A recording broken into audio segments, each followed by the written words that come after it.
A ver, ¿qué problemas aparecen? ¿Qué problemáticas se generan en la modernidad?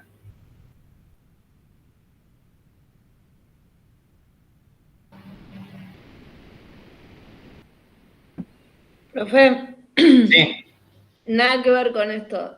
Era para avisarte, Cristian está con el azúcar muy baja y le cuesta mucho hablar, por eso Ah, es que bien, bien, bien. no usa el micrófono, era para avisarte esto. Bueno, perfecto. ¿El resto? ¿Nadie?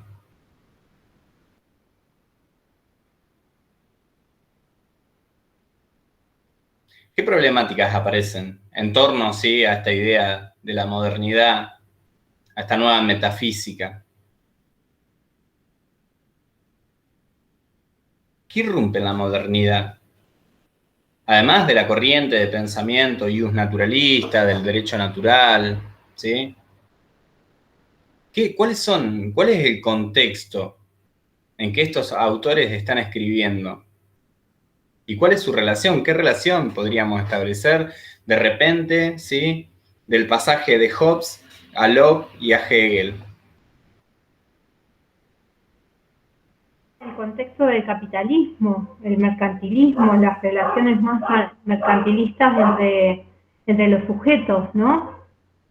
Bien, aparece un sujeto que nosotros podríamos y veníamos denominando como un sujeto cognoscente. ¿Por qué es un sujeto cognoscente? ¿La burguesía no parece? Aparece, obviamente, todos, y habíamos hablado, ¿sí? Anteriormente, todos los contractualistas son representantes, obviamente, de la burguesía en ascenso, ¿no? Son representantes de la burguesía en ascenso.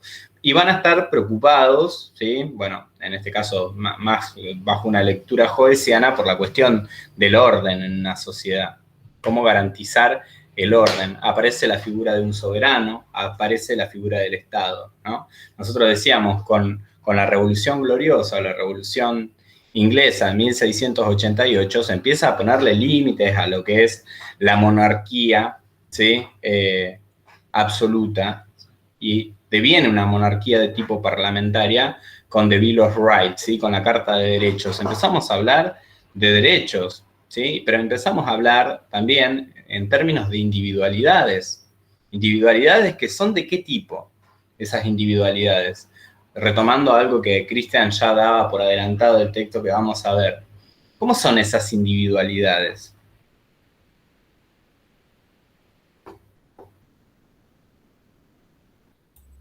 Los Ligadas derechos a la voluntad, conscientes. que no eran intransferibles, bueno, no se podían dar a nadie. Bien, esas son las características de los derechos que no se pueden ceder, no se pueden transferir, pero ¿cómo son estos individuos? ¿Cómo es el sujeto cognoscente? Libre. ¿Libre? ¿Y qué más? Sobre todo, ¿qué es? ¿Autónomo? ¿Qué más?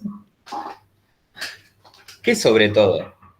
¿Cuál es la palabra? Si nosotros tendríamos que sintetizar, ¿sí? De todos aquellos aspectos que estuvimos viendo, tanto en los espacios teóricos como en los espacios de comisión, esas palabras claves, esos decálogos de conceptos claves que ustedes están viendo, ¿qué elegirían? ¿Qué concepto elegirían? A ver, más, bien, y ahí me parece que Cristian da en la tecla cuando dice la razón, ¿no? El razonamiento. ¿Qué nos distingue del mundo animal? ¿Sí? Ya lo decía Aristóteles en el siglo Que somos V, seres ¿no? racionales. Que somos seres racionales, ¿no? Eso es lo que nos distingue del mundo animal, de repente. Entonces, me parece que la racionalidad y la idea de razón es central para pensar los cambios que se van a ir suscitando en la modernidad, como también la aparición y la erupción de la propiedad privada, ¿no? ¿Qué cambia? ¿Qué cambia en las condiciones de vida la aparición de la propiedad privada? ¿Cómo vivía? ¿Cuál era el sustento, ¿sí? De las personas eh, antes, ¿sí? De la aparición de la modernidad? ¿De qué trabajaban? ¿De qué vivían? Siempre fue así, esto siempre fue así, porque muchas veces tenemos esta concepción de la linealidad de la historia, ¿no? De que hay una historia que es racional. ¿Hay una historia que es racional? ¿Hay una sucesión, concatenación de hechos racionales que se dan a través de la historia?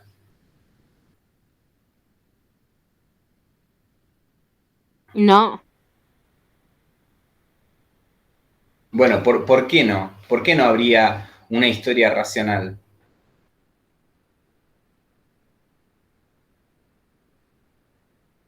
Porque también pensemos que este soporte, ¿sí? que irrumpe en la modernidad de la racionalidad, pero de la racionalidad unida también al desarrollo de la ciencia, de la técnica y de la tecnología, ¿sí?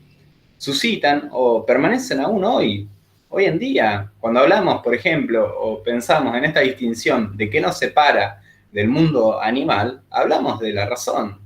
Volvemos a centrarnos, ¿sí? en esta idea fundamental o fundante o fundacional que es la racionalidad y el pensamiento racional, el logos, ¿no? Entonces, partimos de esta base, ¿no? ¿La historia es racional o no es racional? Bueno, no. ¿Por qué no es racional la historia?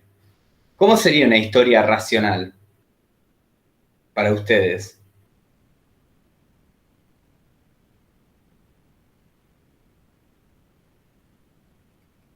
Profe, generalmente la historia del ser humano se basó en las creencias sobrenaturales y, o sea, religiosas y digamos que una historia totalmente racional tendría que haber sido con Dios aparte, por ejemplo, para Europa, que generalmente fue con el catolicismo.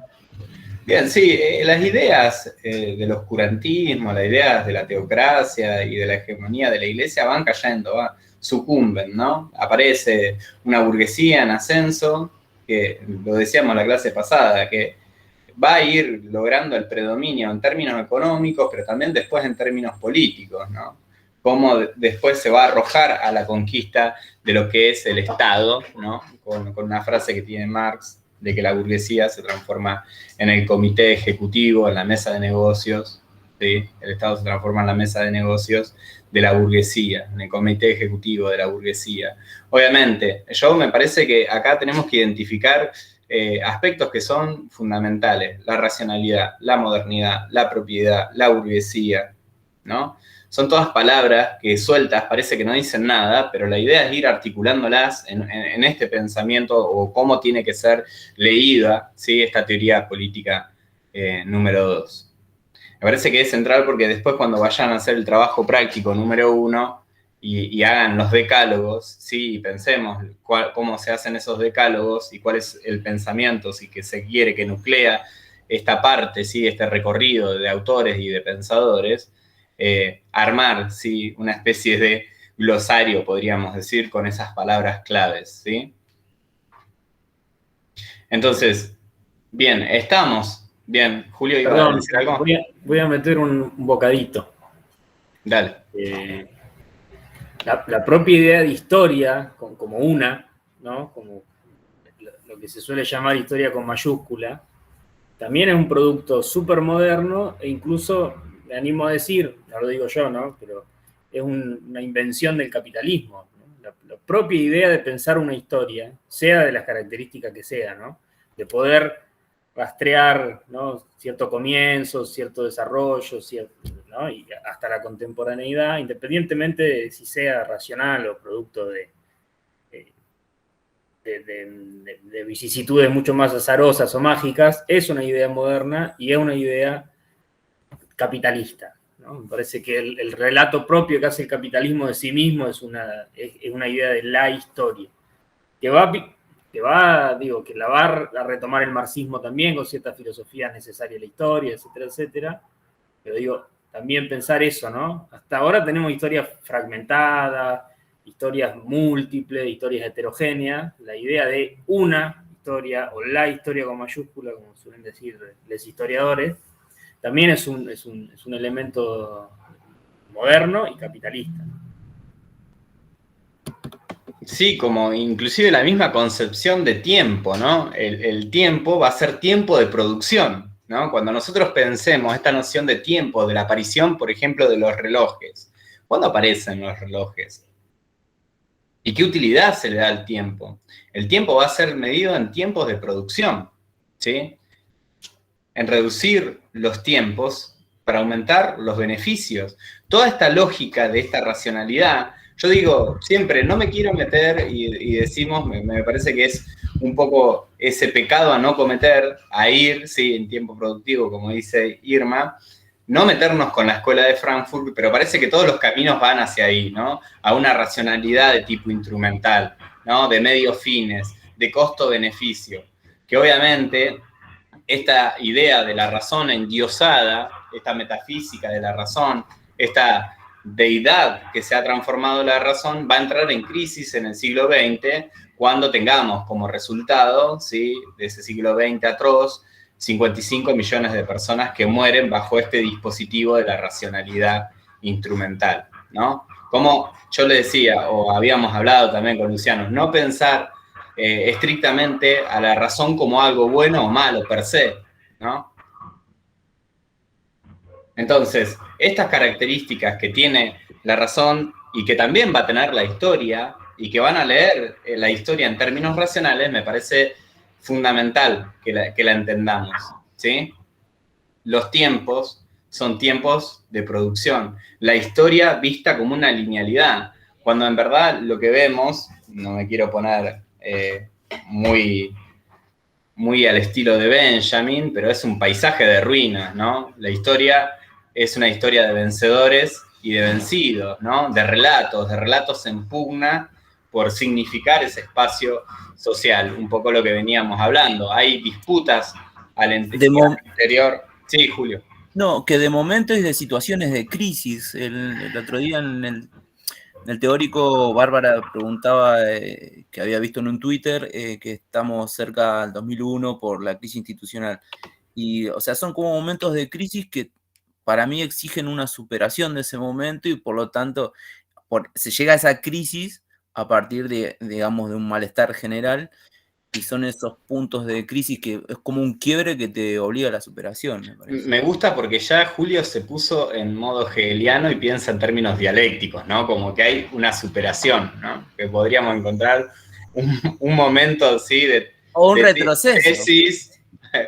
Tesis, antítesis y síntesis, ¿no? Hay una síntesis histórica en términos así netamente hegelianos. Podemos encontrar, ¿sí?, ese carácter constitutivo de pensar también la historia más allá de racional, de forma dialéctica.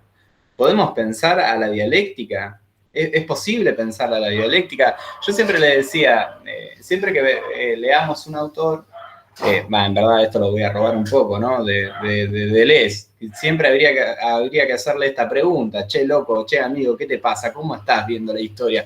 ¿Cómo estás pensando a la razón? ¿Sí? ¿Cómo estás pensando a la dialéctica? ¿De qué manera? Bueno, y me parece que ahí hacía o daba el puntapié en algo que es clave y que va a ser clave también en el análisis de Coget, que es el deseo. ¿Qué se entiende por deseo? ¿Por qué es una característica constitutiva del ser humano en términos de Alexander Coget? ¿Por qué constituye al humano? ¿Solamente porque lo nomina, como decía Julio? ¿Qué pasa con el deseo? ¿Por qué es lo que me permite a mí diferenciarme de un mundo animal, el deseo? ¿Por qué pelea, sí? ¿Por qué pelea? Porque el animal también tiene deseos, pero ¿por qué pelea el animal? ¿Qué es lo que prima en el animal? El instinto. El instinto, pero sobre todo va a ser un instinto de supervivencia y de conservación. ¿Y qué nos diferencia a nosotros los seres humanos, o qué dice Coget que nos diferencia a nosotros los seres humanos de lo animal? Además de la capacidad simbólica, además de manejar un lenguaje que es articulado y complejo, y agradecemos los aportes que han hecho a la semiótica, ¿sí?, o que se hace hecho a la semiótica también para interpretar y entender el mundo humano. Pero, ¿qué es lo que nos diferencia a priori, ¿sí? ¿Nosotros solamente deseamos conservarnos?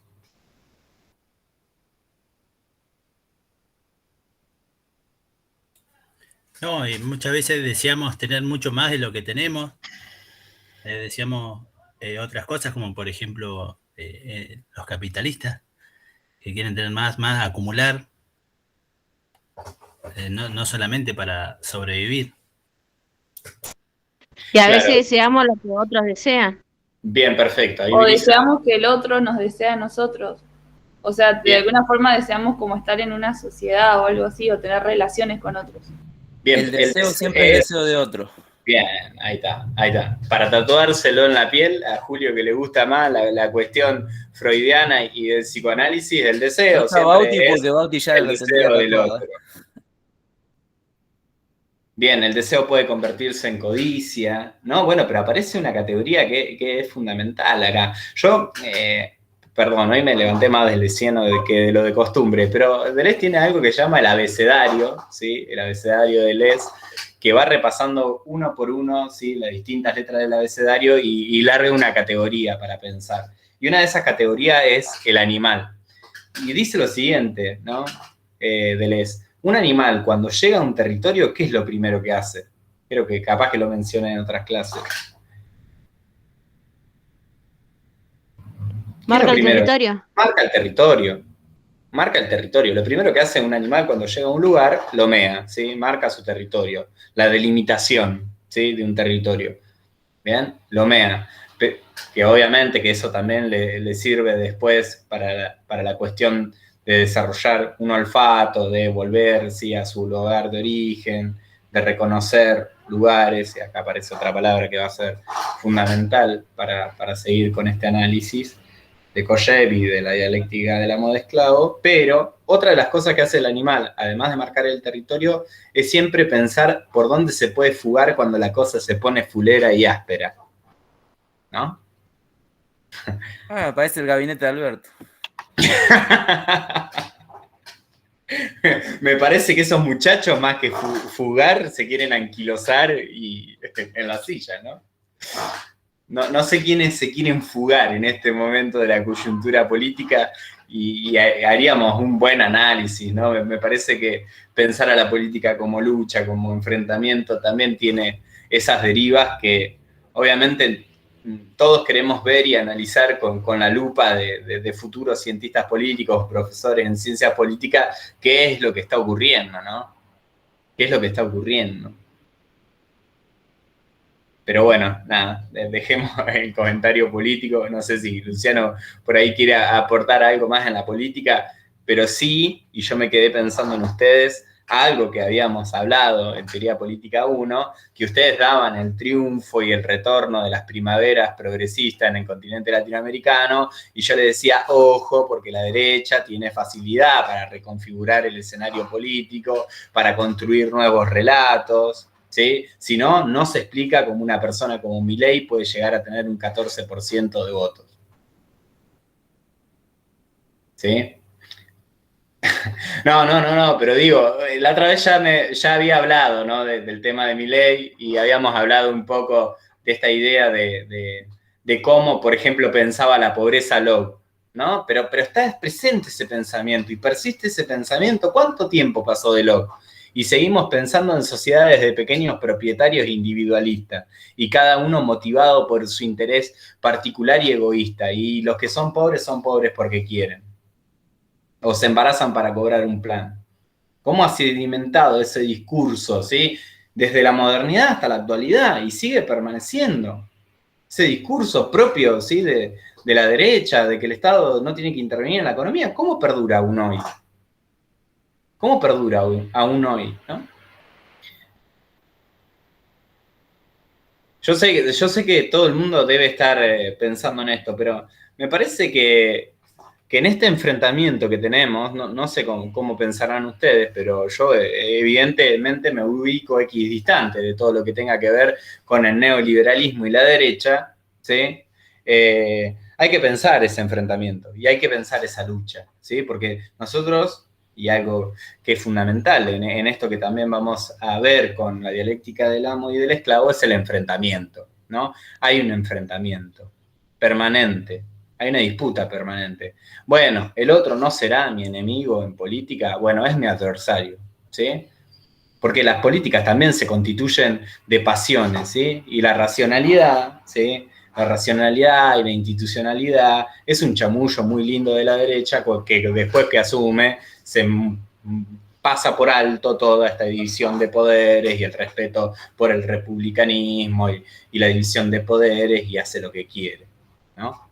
Perdón, pero obviamente, evidentemente, todos estos temas están en efervescencia dentro del escenario político, público y en la opinión pública, y obviamente tenemos que hablar, porque estamos estudiando ciencias políticas, si no nos dedicaríamos a otra cosa.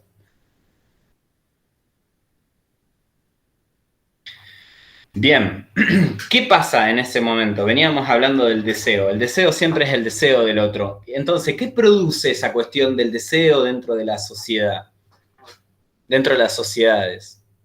Los deseos tienen que tener una característica, dice ahí Kojev, que es que ¿puede haber solamente un deseo? No, dice que puede haber múltiples deseos.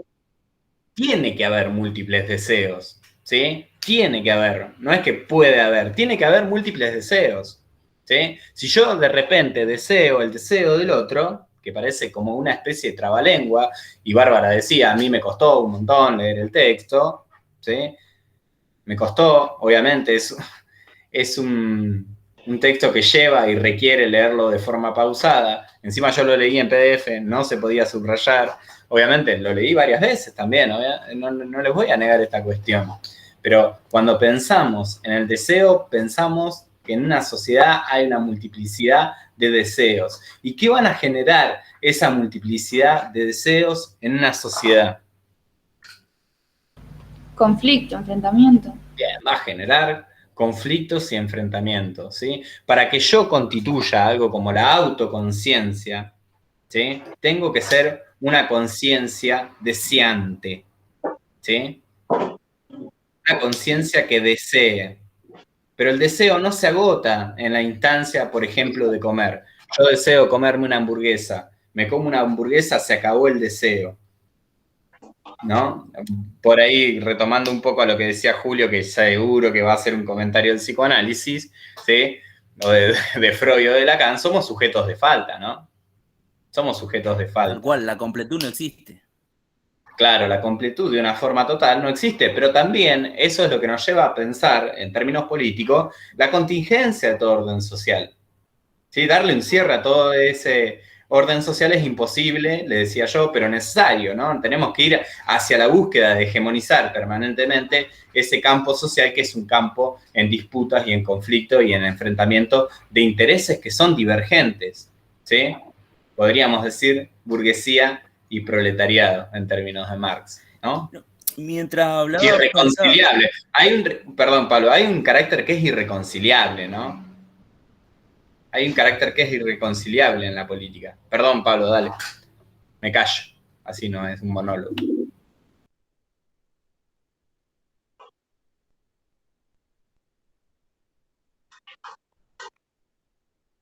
Pablo, te cedo.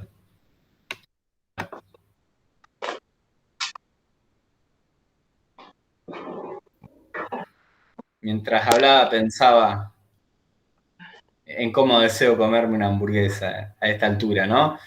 Fui muy criticado, debo confesar que fui muy criticado por el profesor, y feliz día al profesor Luciano, ¿no? Fui muy criticado por poner este horario, pero lamentablemente era el único horario que tenía en mi vida laboral. Era el único espacio en el cual podíamos desempeñar esta tarea, ¿no? del espacio de comisión. Obviamente que todo el mundo ya está pensando en otros términos, ¿no? Está pensando en el término de poder terminar el día, ¿sí? Terminar la semana. Pero está bueno, de repente, pensar con estos autores, que obviamente el pensamiento complejo va a estar presente, ¿sí? Abandonamos el pensamiento sencillo, ¿sí? Monolítico de algunos autores más estructurados, sobre todo los pensamientos más aristotélicos y descriptivos de la realidad, para pensar una realidad que a partir de la modernidad se complejiza. La modernidad viene a traer complejidad también, ¿sí? Y esa complejidad requiere ser pensada, ¿bien? Yo le decía, no es que nosotros vemos como que apareció inmediatamente la modernidad y cambió nuestras condiciones de vida y las condiciones de producción, ¿sí? Se reemplazó un sistema por el otro. Bueno, pero hay algo que Nietzsche llama, y que habíamos hablado también, mnemotécnica del dolor, ¿Qué decía, por ejemplo, también retomando y volviendo a retomar los conceptos de Locke? ¿Qué decía, por ejemplo, con los pobres? Bien, si los pobres no quieren trabajar, hay que ir y azotarlos, ¿no? Cuando veamos Cuando hablabas recién, pensaba, lo he escuchado últimamente de la derecha, esto de que los pobres son el negocio del populismo.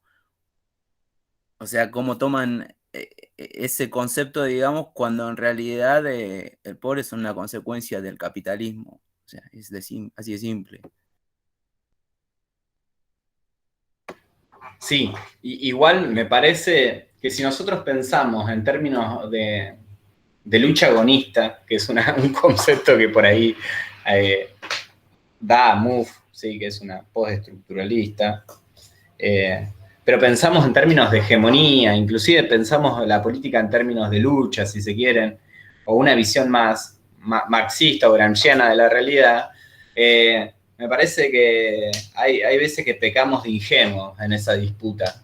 Como que la derecha tiene más claro el tablero político, cómo manejar el tablero político. Y está bien lo dijiste recién. Nosotros somos más pasionales por ahí y ellos son más racionales en un punto de que te estudian. Ahora con la Big Data, digamos, o sea, el Facebook y demás, pones un comentario, ya están viendo por dónde vas y ya te empiezan a dar publicidad.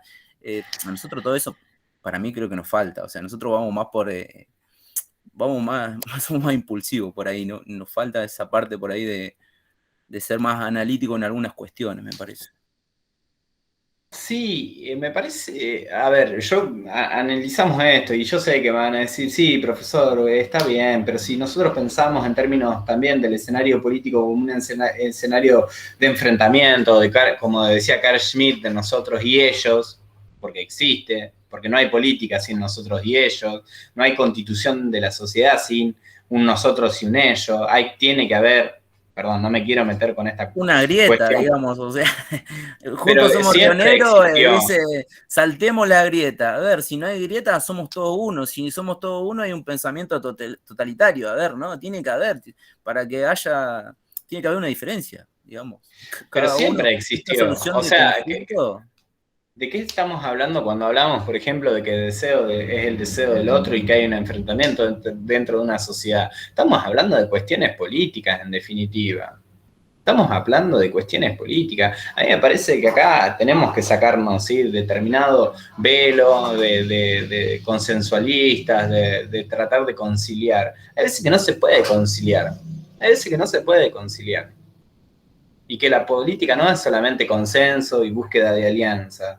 Bueno, a mí me gusta pensar más el conflicto, ustedes lo saben, ¿sí? Yo se lo he dicho. Para mí la política es conflicto, y es conflicto de intereses, son intereses en pugna. Ahora, yo ¿por qué decía lo siguiente?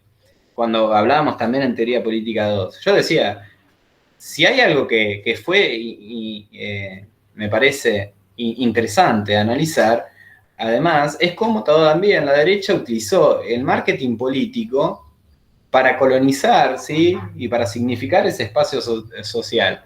La revolución de la alegría, por más de que a muchos de nosotros nos parezca algo que es inconsistente, logró sedimentar un espacio social. Y en esa disputa salió vencedor. Yo no estoy de acuerdo con esa lectura de que Macri es un tipo idiota. No hay idiotas en política, ¿sí? No o sea, considero que sea un bruto. Atacás la grieta, que la grieta está mal y qué sé yo. ¿Y qué contrarrestás? ¿Con qué contrarrestar la grieta? Con la revolución de la alegría, seamos todos felices, terminemos con la grieta. Obvio que, bueno, o sea, lo que vos decís funciona. Pero, a ver, pensar ese recorrido de que hizo de llegar a Boca Juniors, ¿sí?, de cómo utilizó eso como un trampolín para después hacer política, ¿sí?, en la ciudad de Buenos Aires, hasta lo que logró llegar a la presidencia, no es de un tipo que no maneje, por más de que nos guste más o menos, ¿sí?, que no maneje absolutamente nada del juego político. Tiene que haber, ¿sí?, un conocimiento de cómo manejarse la política. Después nos puede parecer detestable y deleznable lo que haga el tipo, ¿no? Pero me parece que ingenuos ya no hay en política. Pensar en ingenuidad en términos de como que Macri, no sé, era una persona psicopática o de la psicopatía o era un psicópata. nada de eso, tenían un plan orquestado y perfectamente organizado, que por ahí es lo que nos falta a nosotros, una planificación, ¿no? Saber hacia dónde vamos. Y me parece que eso tenemos que hacer autocrítica nosotros, los que estamos de este lado, de la grieta, de la brecha, de la disputa, ¿sí? Siguiendo por ahí con esto, pero volviendo al texto, en una parte dice que las relaciones humanas no es otra cosa que la historia universal del hombre, y que en esa historia se da la interacción entre la tiranía y la esclavitud, y por eso habla del amo y el esclavo. Estamos hablando de esto, estamos hablando de la grieta con un texto del comienzo de la modernidad. Sí, a mí yo lo veo más palpable, también la unión, por ejemplo, que puede existir entre Hegel y Marx cuando piensa la lucha de clases, ¿no? Cuando Marx dice, por ejemplo, toda la historia, ¿sí? O toda la historia ha sido, hasta nuestros días, la historia de la lucha de clases, hombres libres y esclavos, patricios y plebeyos, ¿sí? Burgueses y proletarios. Parece que hay un dejo de Pueblo esta cuestión originario contra la burguesía en lo que es la constitución del Estado argentino. argentino. Bueno, la historia es una historia de enfrentamientos, es una historia de sangre. Porque acá hay algo que me parece que es central, y se pregunta también Collet. Bueno, decimos que hay un enfrentamiento, ¿no? Hay un enfrentamiento entre dos hombres por el reconocimiento de su deseo, ¿no? Dice algo así, ¿no? En un momento Collet, llegamos a una instancia en que vamos a enfrentarnos. Que dos hombres, dos conciencias libres se van a enfrentar por el anhelo de un deseo. ¿Qué pasa ahí en ese enfrentamiento? ¿Es un enfrentamiento a qué? Es un enfrentamiento donde se arriesga la vida, es a muerte. Que Es yo a creo que eso muerte. también lo vemos Es a hoy en muerte. la actualidad, porque No, cuando en los conflictos no nos... A ver, de a uno, porque si no. Vamos, No, que ya Bárbara. sí, yo termino. Pero volví a recapitular todo porque es interesante ese aporte que venías haciendo, y después seguí Brisa, que me parece que también es interesante lo que ibas a decir. Dale, Bárbara. Bueno, que era un enfrentamiento a muerte, y que eso por ahí lo vemos también, que no basta como con eliminar, con sacar al otro, que buscamos someterlo, y tampoco buscamos como someterlo al punto de volverlo algo como insignificante contra lo que no podamos competir, sino que también buscamos como que tenga cierto, que se represente cierto valor. Bien, Brisa. No, que también volviendo al tema del deseo, esa multiplicidad de deseos que se vuelve conflicto, también es el conflicto por el deseo al reconocimiento, ¿no? Bien. Al ser reconocido uno mismo como ser humano, como hombre. Bien. Bueno, en ese caso como hombre. Perfecto, perfecto. Las dos cosas, tanto lo que dice Bárbara como lo que dice Brisa, me parece que sintetizan un poco lo que veníamos hablando. El deseo, bueno, ya decíamos, es el deseo por el otro, pero también por la búsqueda de reconocimiento. A mí me parece que esto inclusive podríamos hacer todo un análisis con conceptos que hoy se usan, que hoy se utilizan, como la instagramización de la vida, ¿no? Cómo a través de las redes sociales se busca el reconocimiento permanentemente del otro, pero también podríamos hacer un análisis con respecto a algo que nosotros ya veníamos viendo en Teoría Política 1, que es el amor, ¿no? No hay un enfrentamiento en el amor, no hablábamos de esto cuando leíamos el banquete de Platón. No hay un enfrentamiento entre dos conciencias, podríamos pensarlo de esa manera. ¿Qué decíamos del amor? Y acá también hay una versión más lacaniana que después retomó también de Platón. ¿Qué decíamos del amor? En las relaciones de amor.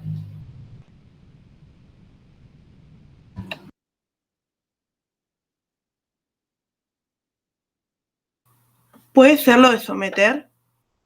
¿O esa parte de que siempre hay uno que ama más que el otro? ¿O algo así era? Perfecto. ¿Se acuerdan ustedes que hablamos de esto? Siempre hay alguien que ama más y alguien que ama menos, ¿sí? Y el que ama menos, ¿qué pasaba con el que amaba más?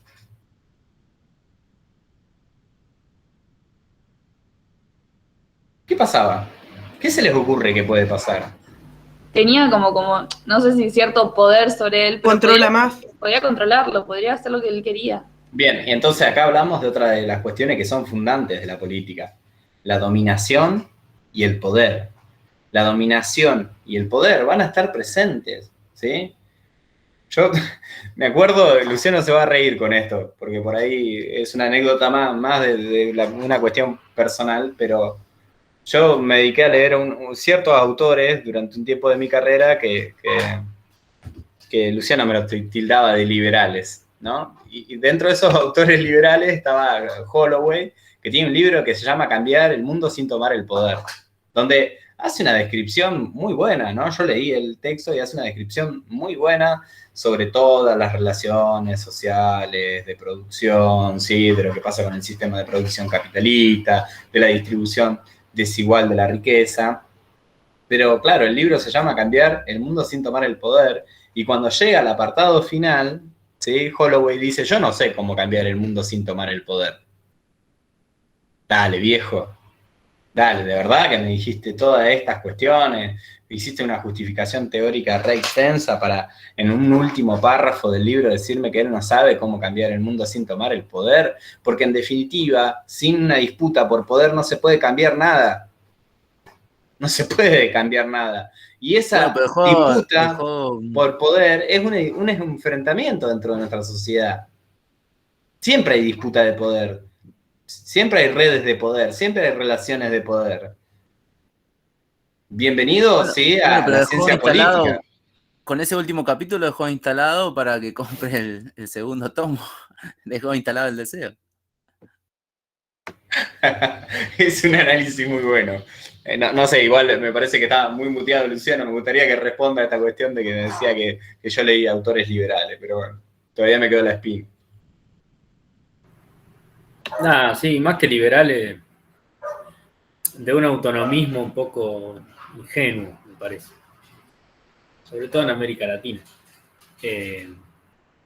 Sí, la otra gran pregunta es dónde está el poder y, ¿no? Usted como Foucaultiano posiblemente lo sepa mejor que yo. Esa es la otra gran pregunta, ¿no? ¿Dónde está? El poder representado en el falo, por lo tanto, va girando. Bueno, sí. Hay que ver ahí cómo lo tomás. Pero efectivamente me parece más. Digo, esa es la segunda pregunta, ¿no? ¿Cómo cambiar el mundo sin tomar el poder? Bueno, supone la pregunta acerca del lugar del poder. Si es la clase, si es el Estado, si es el Estado como instrumento de clase, si es la fuerza bélica, digo. Son los procesos de subjetivación, todo eso son como aúna todo ese tipo de preguntas, me parece. No sé si liberal. Liberales eran otros, como Bauman, por ejemplo. Pero Holloway no lo tildaría, pobre Holloway de liberal. Además, hay otra anécdota con respecto a esto, porque bueno, no sé, me parece que se lo he mencionado. Fuimos compañeros de cursada, ¿no? Cursamos juntos. Y en una de las cursadas, de Teoría Política 2, pregunta a uno de los profesores, que era la dialéctica del amo y del esclavo, y mi frase principal fue, bueno, en la dialéctica del amo y del esclavo hay un amo y hay un esclavo. Muy bien, me dijo este de atrás, como diciendo, dijiste una burrada, obviamente. Si estabas hablando de la dialéctica del amo y del esclavo, ¿qué va a haber? ¿Sí? Peras y manzanas. Bien, pero sigamos. Me parece que retomo con algo que había dicho Brisa y que había dicho Bárbara en un instante, ¿no?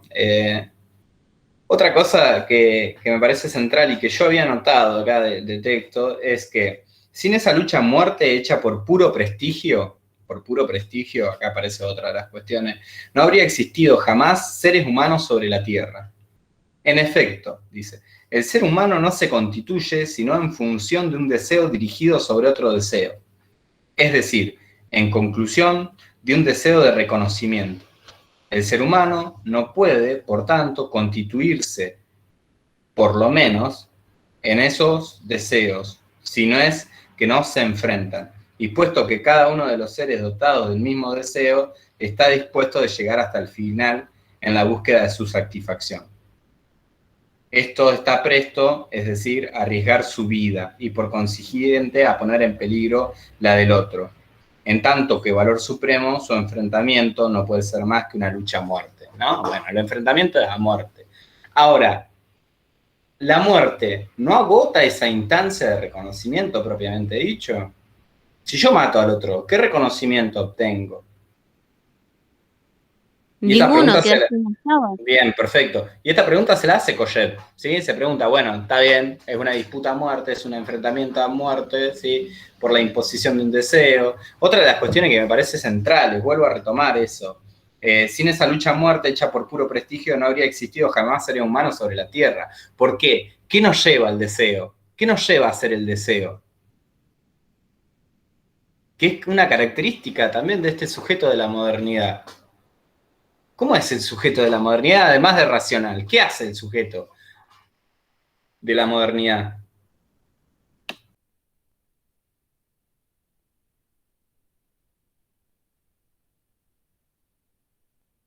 Piensen, ¿qué tiene capacidad? Lo veíamos con Hamlet, lo veíamos, ¿sí? Con Rinesi. ¿Qué tiene capacidad de hacer? De crear conflicto. De crear conflicto, pero salgamos la cabeza un poco. ¿Qué tiene capacidad de qué? ¿Sí?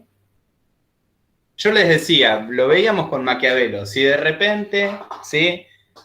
Viene un río y devasta toda una ciudad, el ser humano se da cuenta de qué? De que puede construir una represa. ¿Qué se transforma el ser humano entonces en la modernidad? En creador, en modificar la naturaleza. Bien, en creador, en accionador, ¿sí? Lo torna inquieto, es una persona inquieta, es una persona de acción, ¿sí? Es una persona que acciona, no es una persona que está estática, sino es una persona que va a buscar su deseo, por más que se encuentre con otro y se termine enfrentando, ¿sí? Nunca mejor, ¿cómo terminamos? ¿Sí? La clase número 1, de piñas van y piñas vienen, ¿sí? Y 1, 2, ultraviolento, ¿no? Nunca mejor. Hay un enfrentamiento, hay una pelea, y esa pelea también es una pelea política, y es una lucha política que en definitiva es lo que estamos analizando.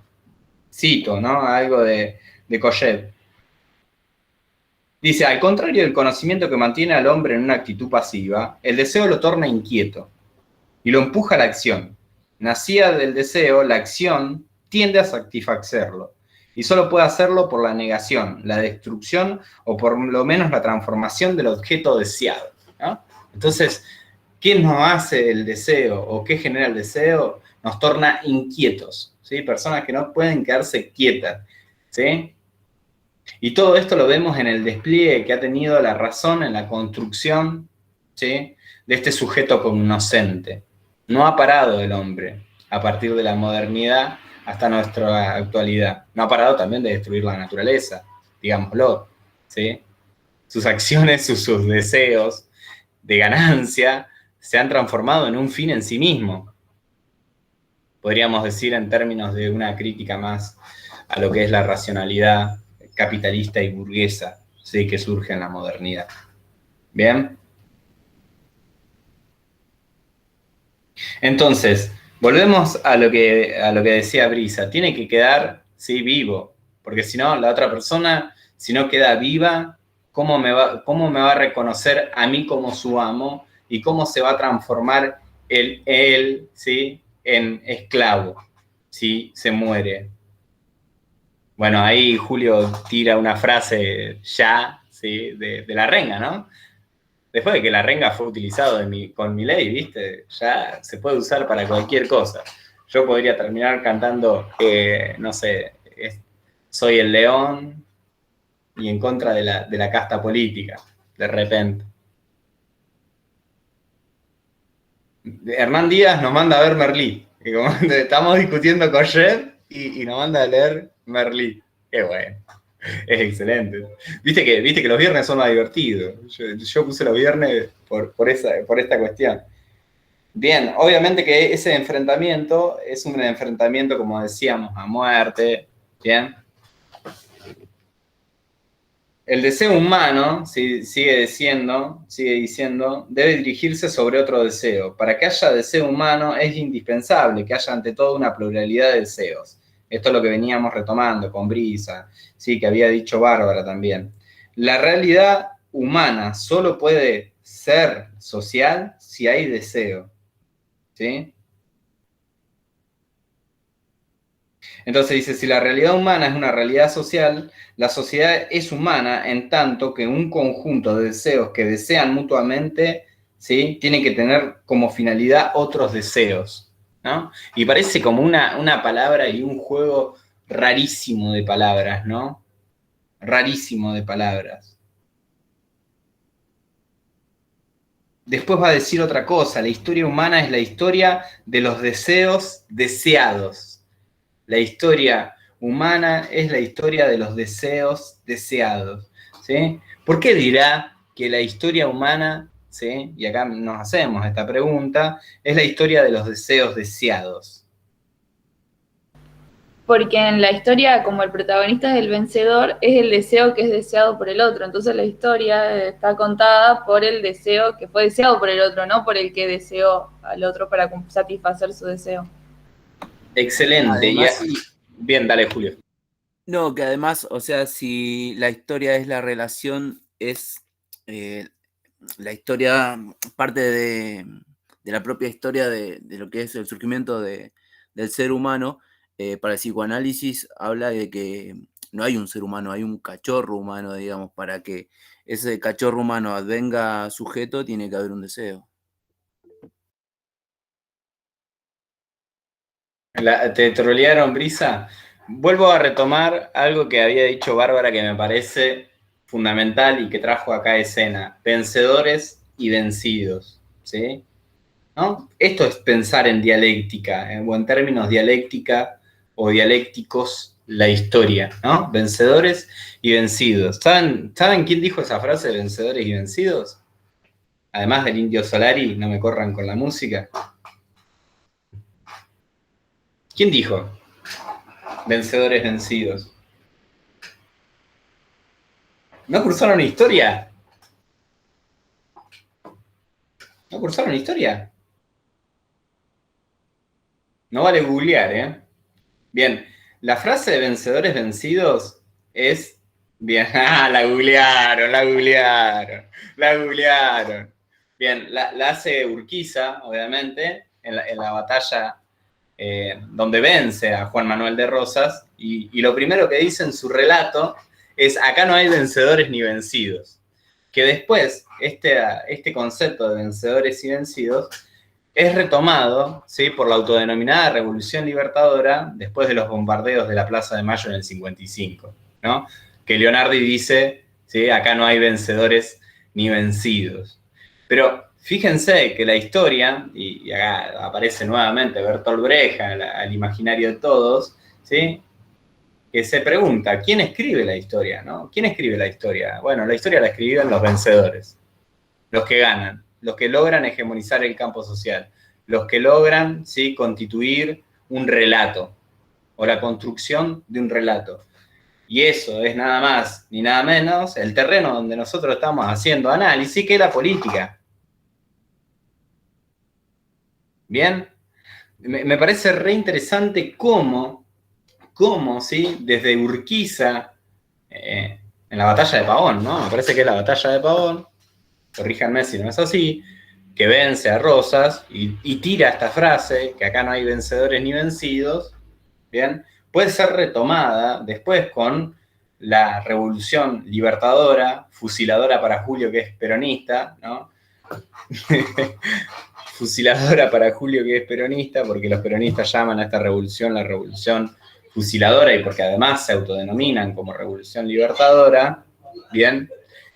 ¿Cómo es ese significante, podríamos decirlo de esa manera, utilizado, resignificado después en el tiempo con los bombardeos de Plaza de Mayo y con la asunción de esta autodenominada revolución libertadora? Pero parece que la historia, ¿sí? Ese paisaje de ruinas, como dice Walter Benjamin, también es la historia de los enfrentamientos entre vencedores y vencidos, ¿no? Hoy no vamos a escuchar la canción de Los Redondos por ahí, sino sería abusar o hacer uso y abuso, ¿sí?, de lo musical para entender estos conceptos. Pero me parece que es central acá entender el carácter constitutivo de la política como pensada como lucha, ¿no? Que obviamente esto es algo que va a señalarle, ya que me dijo lo de Foucault, Luciano. Cuando Marx dice que la historia es la historia de la lucha de clases, ¿bien? Foucault, en La voluntad de saber, en la historia de la sexualidad, en verdad, el tomo 1, en la historia, en La voluntad de saber, que es el tomo 1, ¿sí?, en la historia de la sexualidad, va a decir algo así, como que el marxismo siempre encargó de analizar la cuestión constitutiva a la clase, pero nunca pensó la lucha, nunca pensó que, si hay lucha, ¿hay qué? Hay disputa, ¿por qué?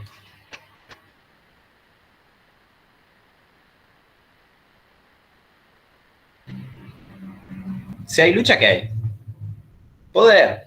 Bien, Pablo. Hay poder. Hay una disputa por poder. ¿Sí? Entonces, quiero que queden claro qué es lo importante de estos textos. ¿Sí? Además de que hay un montón de derivas que se pueden hacer desde el psicoanálisis que no son menos importantes en el recorrido que ustedes van a hacer de la carrera y después van a ver la teoría política ya más anclada, ¿sí?, a un pensamiento psicoanalítico, o van a tener psicología, ¿no? Tienen psicología política, el Chano en quinto.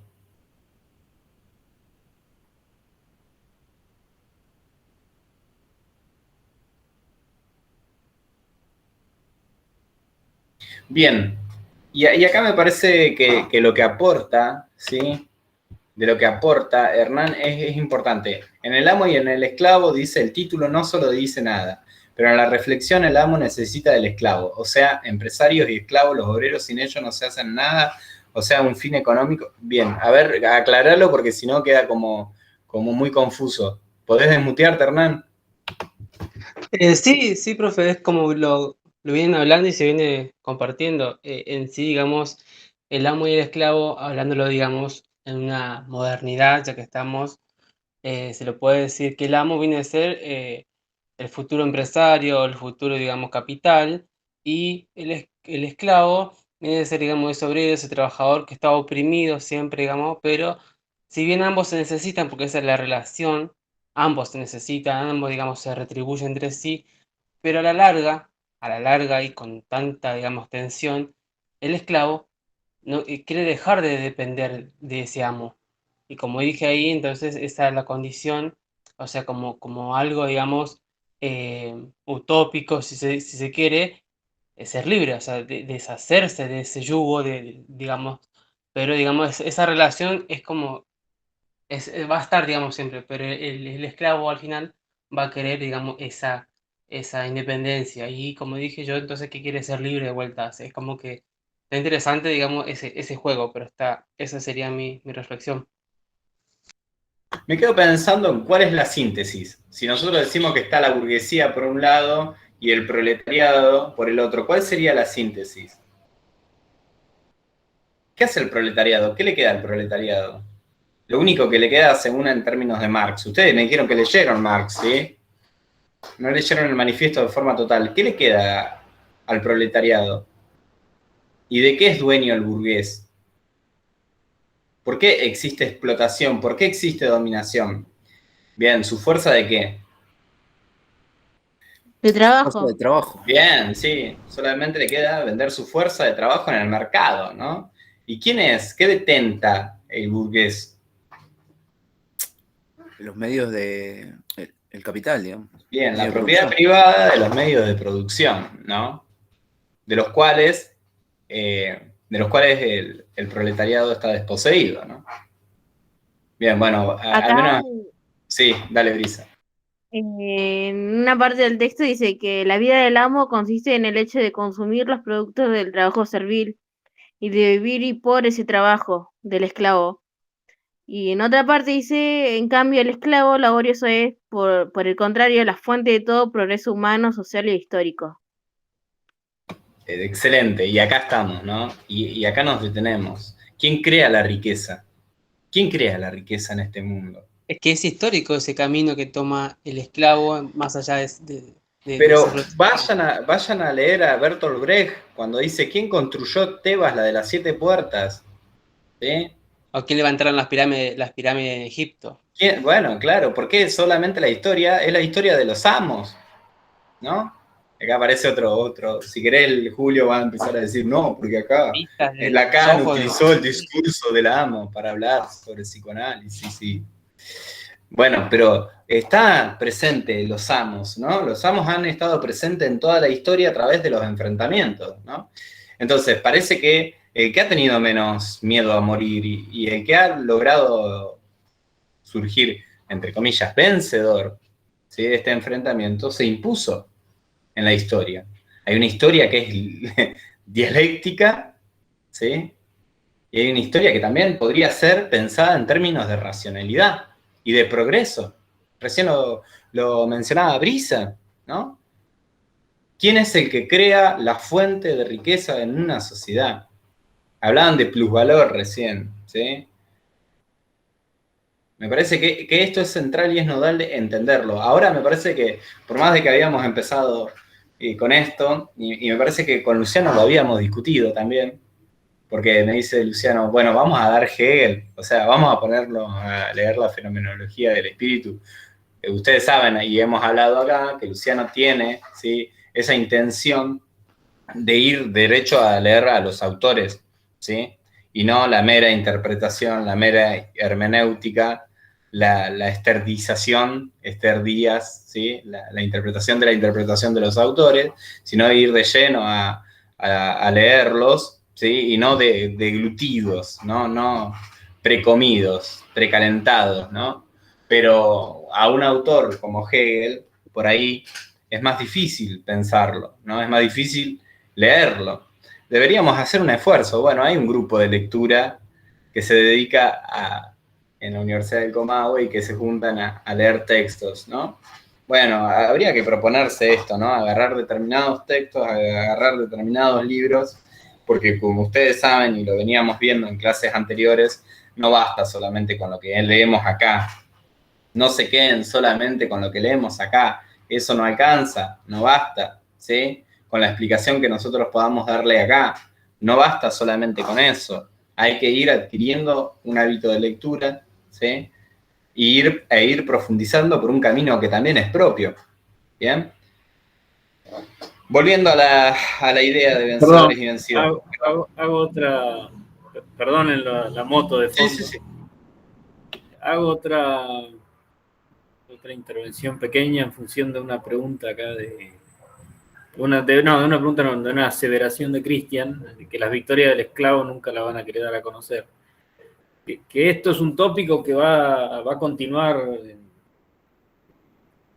en buena parte, me animo a decir, también del siglo XX, ¿no?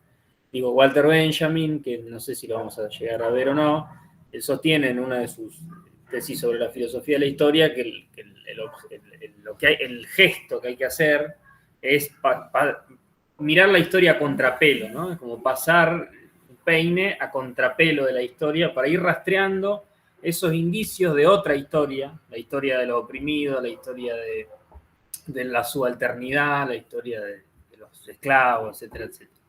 Gramsci, con otras palabras, también va a decir el problema de los sectores subalternos es que su historia es una historia de orden fragmentaria. Lo que hay que hacer, el trabajo del intelectual, digamos, para Gramsci, entre muchas otras cosas, que Gramsci también espero que lo lleguemos a ver, es escribir esa historia, si se quiere, o reescribir esa historia dándole algún viso de continuidad. Porque dice, hay indicio, no es que está absolutamente invisibilizado. Hay momentos, hay libros, hay, ¿cómo se llama? Transmisión oral, etcétera, etcétera. Pero digo, toda esta tensión entre quién escribe la historia y no, va a ser un tópico muy importante de una deriva de autores que les va a interesar particularmente pensar esta historia a contrapelo, usando un término de Benjamin, o Benjamin, como dicen algunos y algunas. Sí, me parece que también aporta y arroja luz y claridad, ¿no? No había visto por ahí ver el chat, se me cuesta o me dificulta un poco, ¿no?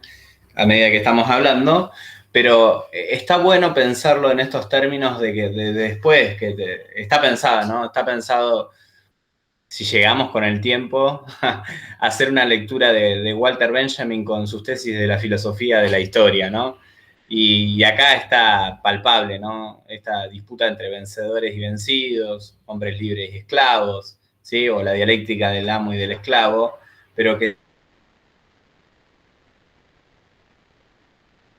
de todo el marxismo, ¿no? Reconfigurándolo, porque obviamente que ya no piensa en términos de una dialéctica iluminista Marx, sino una dialéctica de tipo más materialista, ¿no? Pero sigue pensando en estos esquemas dialécticos de enfrentamiento, de lucha, ¿bien? Que van a ser profundizados por esos autores que son post-marxistas como Gramsci y también como Walter Benjamin. Lo que pasa es que Walter Benjamin ya incluye, ¿sí? a la teología propiamente dicha para traerla, ¿sí? a colación con ese espíritu mesiánico, esa fuerza débil mesiánica, ¿no? No me quiero meter mucho en esto, pero que viene a redimir a los muertos y a los vencidos de la historia, dice Walter Benjamin en esas tesis.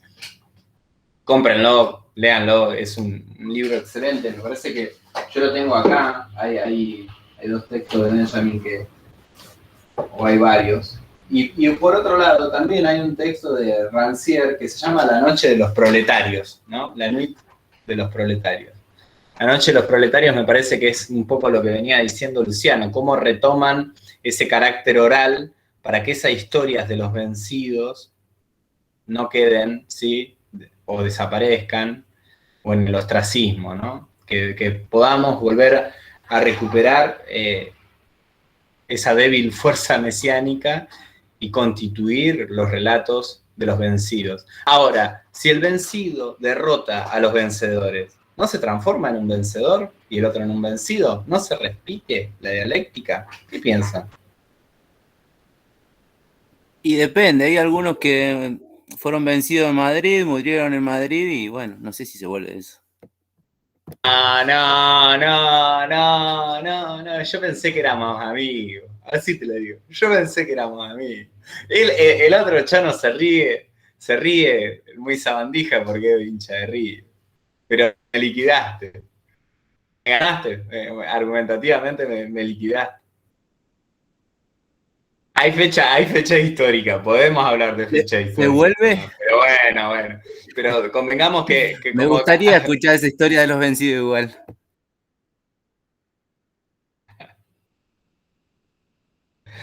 Qué bárbaro, loco. O verla. ¿Cómo retomar? ¿Cómo retomar después de esto? Imposible. Ya tengo que retomar con una birra y medio verborrágico. Además, o sea, nada, pero vos jugaste apañado acá, la jugaste apañado con Luciano que de River. ¿Qué voy a decir yo? ¿Qué voy a tirar? Una chicana. Voy a tirar una chicana futbolística. O la acepto, me la comí toda. Perdón, pero en términos futbolísticos, qué bárbaro, loco. Duele. ¿Quieren saber? Fue doloroso. Pero bueno, ¿qué se le va a hacer? Acá estamos. Seguimos dando clases. Me corriste de eje, Julio. Yo venía con una clase programada, viejo. Pasa. Siempre que recuerdo la fecha le pasa mucho, sí.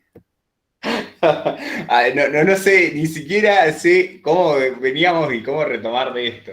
Pero esta es el vicio de que en las clases hablemos de fútbol y rosquemos y lo llevemos para otro lado a las cuestiones, que es necesario, obviamente, pero lo asumo como una responsabilidad también propia. Bien, volvemos. La pregunta era la siguiente. ¿Qué pasa si en ese enfrentamiento el vencido, ¿sí? vence al vencedor? ¿No se transforma en un vencedor? ¿No se repite el esquema? ¿No se vuelve a repetir en el esquema?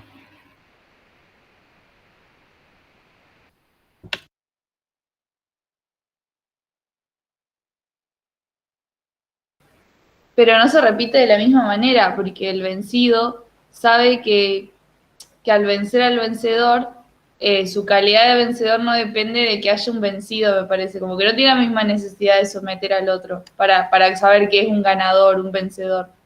¿Cómo me emancipo del otro?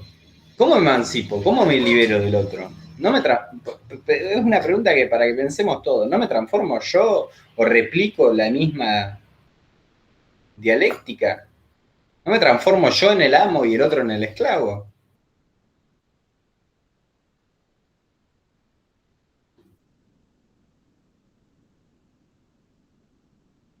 Para Barbie no. Para Barbie es como que finaliza, ¿no? Como que hay un punto de síntesis. Es como, bueno, se instala la dictadura del proletariado, se acaban las contradicciones de clase y logramos una sociedad irreconciliable. No. Lo que digo es que No, pero está que bueno. no se invierten los roles iguales, o sea, el que ahora es vencido, que antes era vencedor, no puede ser el nuevo al que el nuevo vencedor quiere vencer. Siento que, no sé, me parece que aparece otra cosa distinta que no estaba antes. Pero digo, porque nos lleva también a pensar este esquema de cómo pensaba Marx. ¿Qué pensaba Marx? ¿Cómo pensaba la historia? ¿Qué iba a pasar en la historia? ¿Qué iba a pasar en ese devenir histórico? Porque hay un devenir histórico, ¿sí? Pensar con Hegel es pensar el devenir histórico, y es pensar el devenir histórico a través de la razón y el progreso, como decía Brisa. ¿Cómo sería el devenir histórico? ¿Sí? Si nosotros hablamos de un enfrentamiento entre la burguesía y el proletariado, perdón que pasan las motos, ¿no? Donde el proletariado no le queda otra que vender su fuerza de trabajo en el mercado, ¿sí? De someterse a la explotación de los propietarios, de los dueños de los medios de producción. ¿Cómo es este cierre? ¿Cómo lo piensa Marx? Según lo que fueron leyendo. ¿Qué tiene que ocurrir? A ver, dale.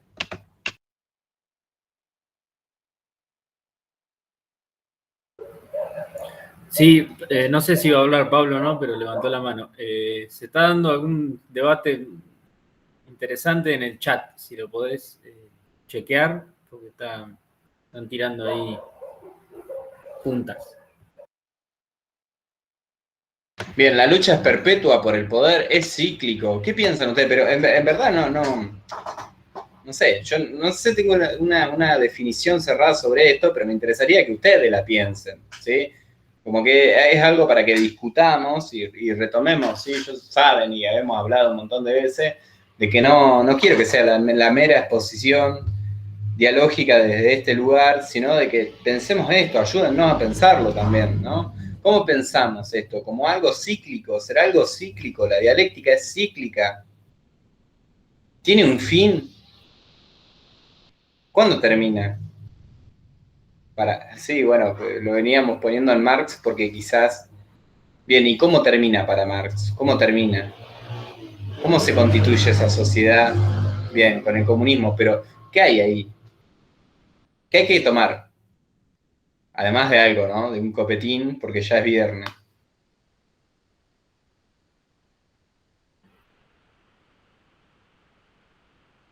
Sin clases sociales existentes. Bueno, pero hay un levantamiento, ¿no? Hay un levantamiento armado.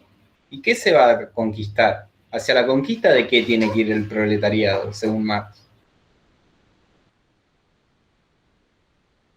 ¿Qué actor estuvimos viendo que aparece en la modernidad? Que deviene en un instrumento de dominación de clase. Los medios de producción tienen que tomar. ¿El Estado puede ser? Bien, ¿y ahí qué instaura? La dictadura del proletariado, ¿no? Y ahí sí logramos una sociedad conciliada, reconciliada sobre sí misma, ¿no? Bien, Brisa, a ver. No, que acá estaba leyendo y para Hegel, va, por lo que entiendo, siempre van a existir los esclavos y los amos. Porque dice que, va, lo que entiende es que el trabajo es lo que transforma y educa al esclavo. Sin el trabajo, el hombre nunca se va a poder rescatar de su lado natural, de ese lado animal que él tiene.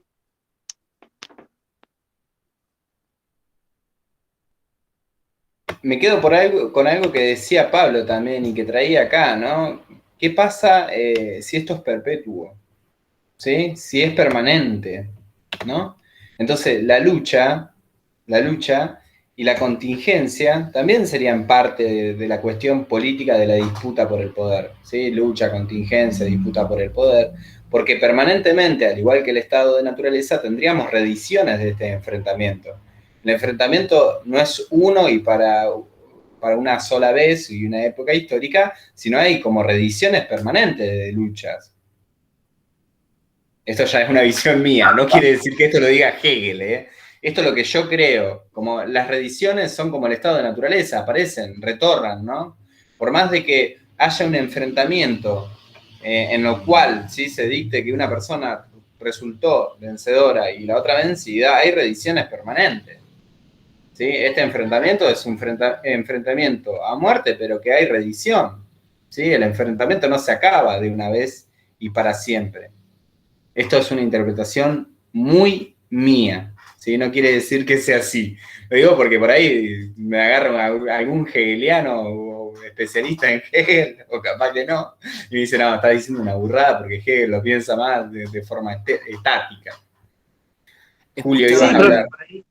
Yo lo pienso que si no se extingue esta relación de amo y esclavo, pero a medida que fue avanzando la modernidad se fueron ganando terreno, o sea, la gente que estaba, digamos, al yugo de esto fue ganando el terreno, por ejemplo, hoy no sé, de a poco una ley de voto para la mujer, tiro algo, pero que tiene que ver porque se fueron ganando derechos, se fueron ganando, digamos, lugares a que se dé, digamos, entre la sociedad más desprotegida, a un sector, digamos, más vulnerable, por un sector que, digamos, se jacta por solo, bueno, reprimo en cuanto te pago, no sé, en ese momento, por decirte, te pago tanta cantidad de dinero y te aseguro el trabajo. Y bueno, el tipo va y trabaja porque supuestamente cree en la palabra de, pero bueno, se fue ganando terreno a nivel también mental de la sociedad, creo yo también, que esa relación, si bien va a seguir estando, pero va a ser muy diferente. Si bien se corta el lazo, muchos casos, o sea, tendría que estudiarlo mejor, pero hay muchos casos que se cortan los lazos en cuanto a, bueno, no quiero trabajar más en tal lugar, está bien, no nací en tal lugar, no me voy a morir en tal lugar. Bueno, corto el lazo y veo otra cosa, proyecto, estudio, veo, o sea, se avanzó en ese nivel, creo yo.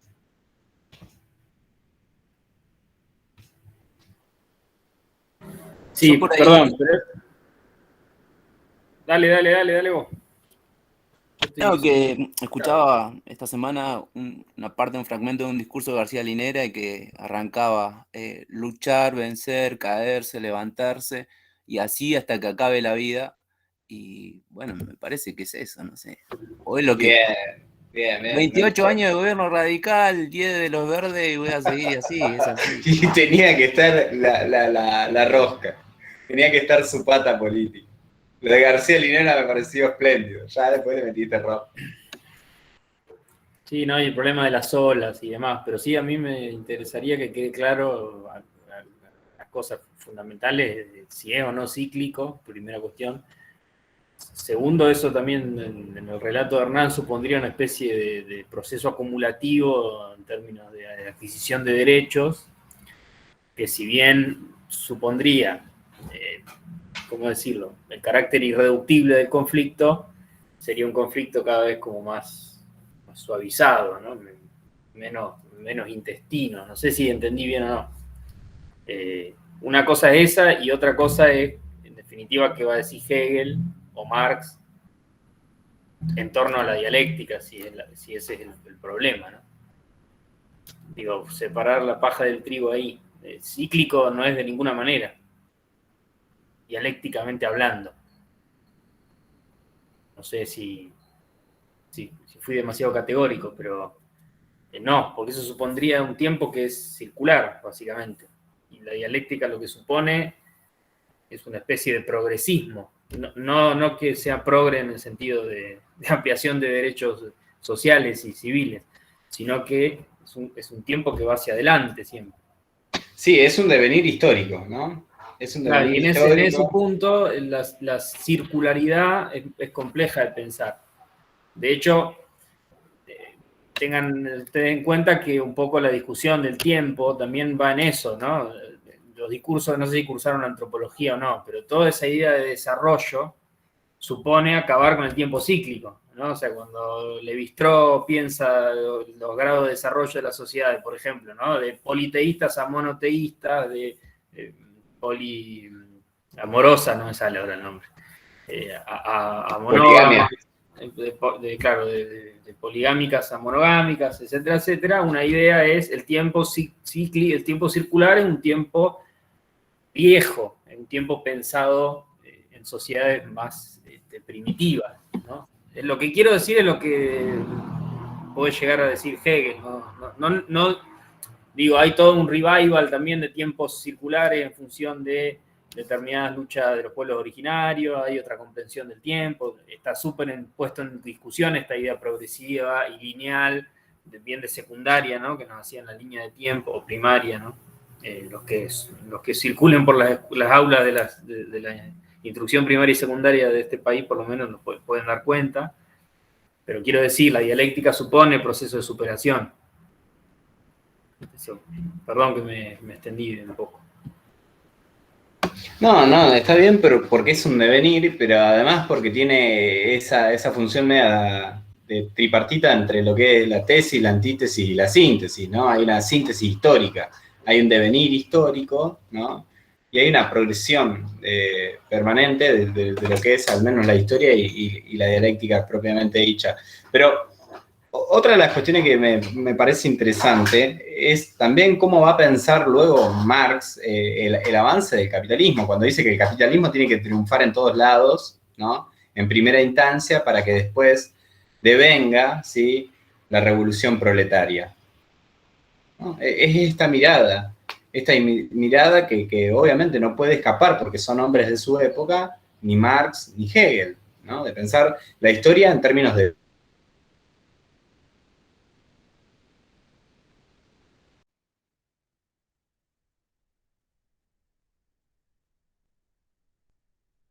¿Se le cortó al profesor?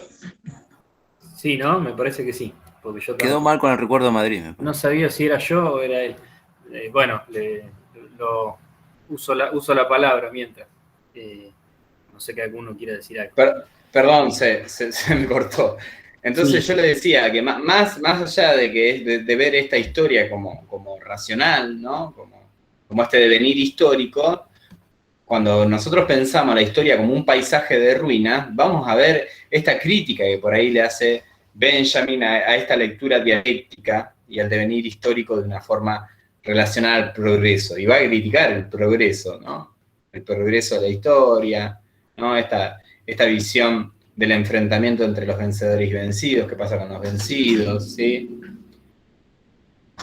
Pero son discusiones interesantes para hacer, ¿no? Ni hablar.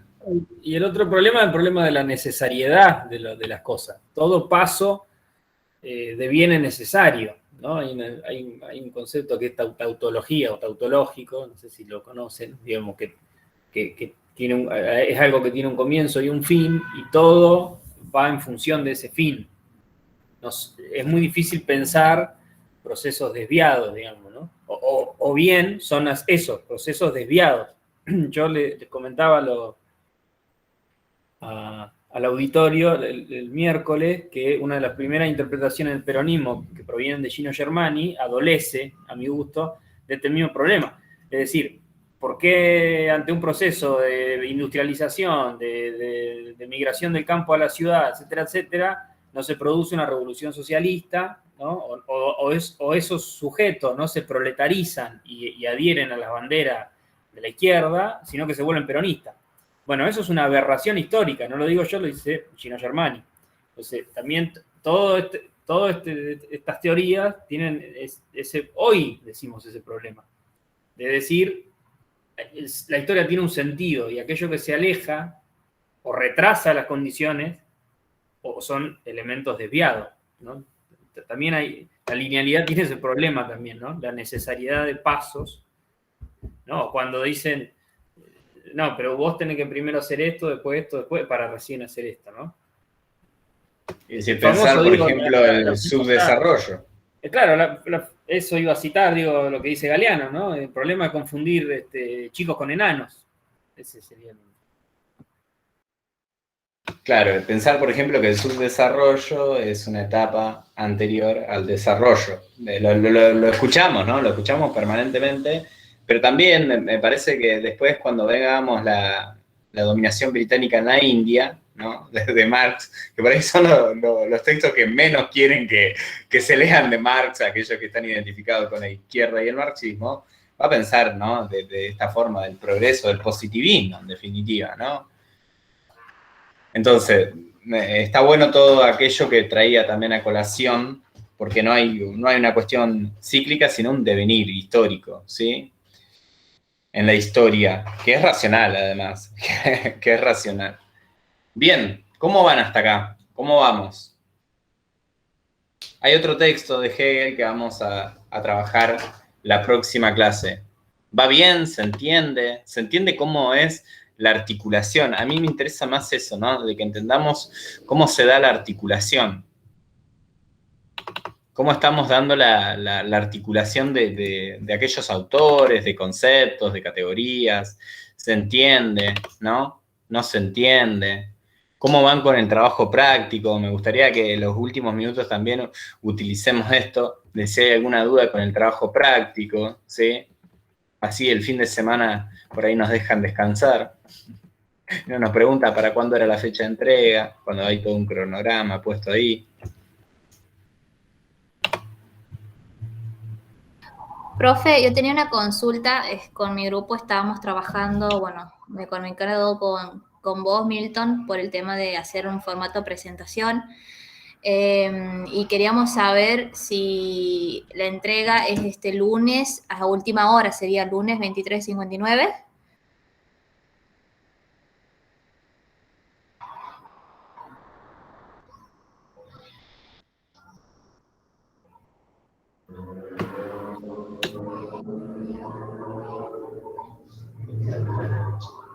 ¿Se escuchó?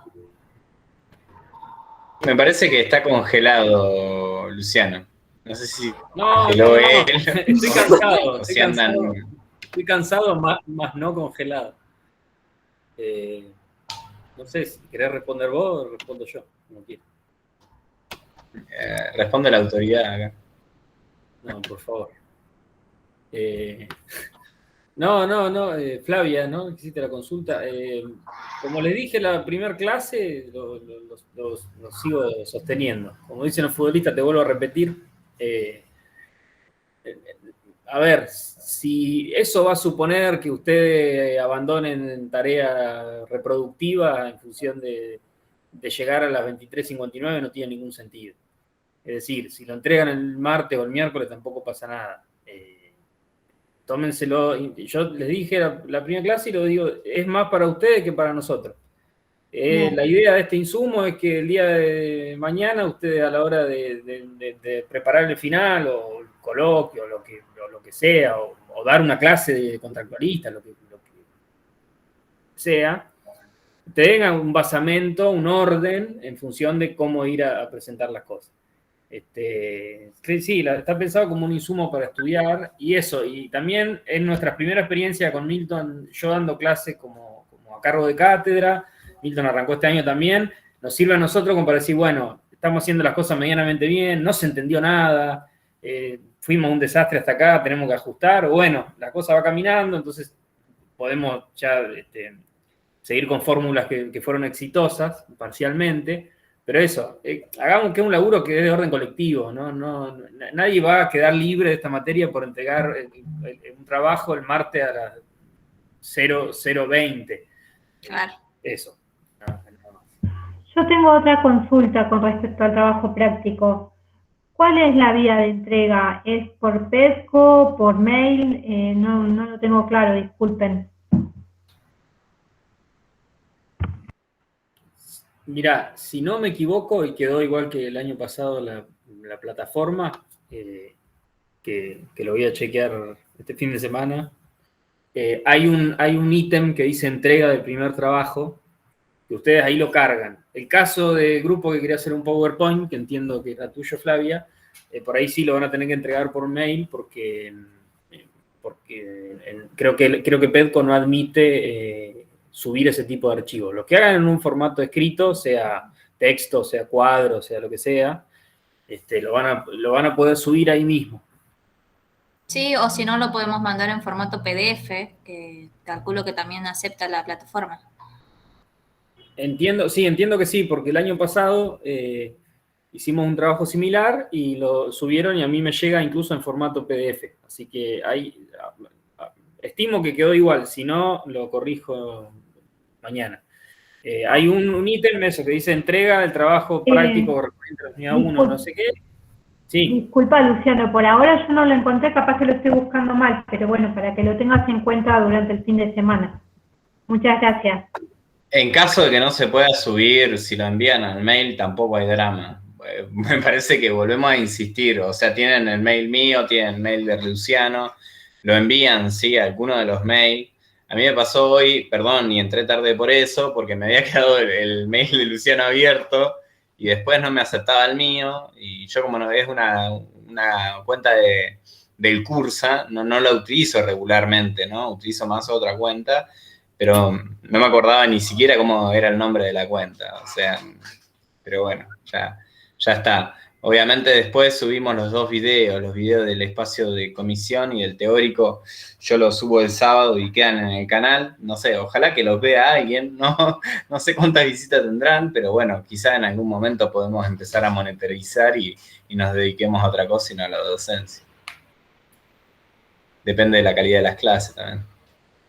Sí, vamos muertos. No, efectivamente no está Irma. Mañana la fabrico.